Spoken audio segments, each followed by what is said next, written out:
আসসালামু আলাইকুম প্রিয় খামারি ভাই এবং বোনেরা, কেমন আছেন সবাই?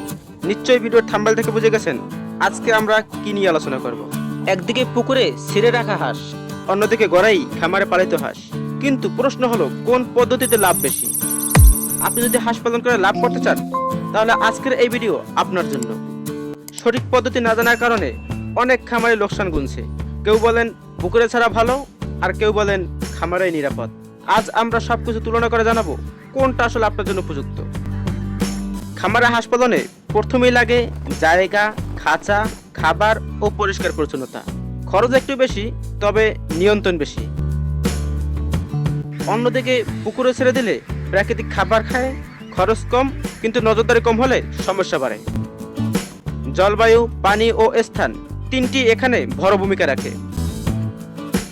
খামারে নিয়মিত জীবাণুনাশক দিলে হাঁস নিরাপদ থাকে, কিন্তু রোগ ছড়ালে পুরো খামার ঝুঁকিতে পড়ে।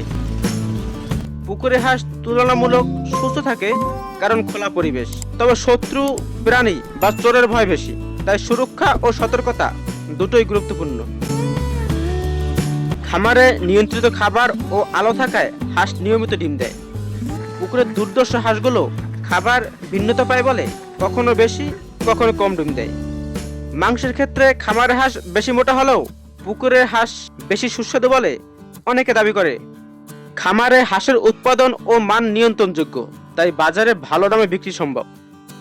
পুকুরে হাঁস ও ওজন ভিন্ন হওয়ায় দরদাম কমে যেতে পারে, তবে স্থানীয় বাজার অনুযায়ী কৌশলী হলে দুক্ষেত্রেই লাভবান করা যায়।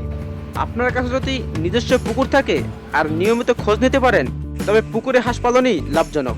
অন্যদিকে আপনি যদি বাড়ির পাশে বা বাণিজ্যিকভাবে নিয়ম মেনে পালন করতে পারেন, খামারি হবে সেরা পছন্দ।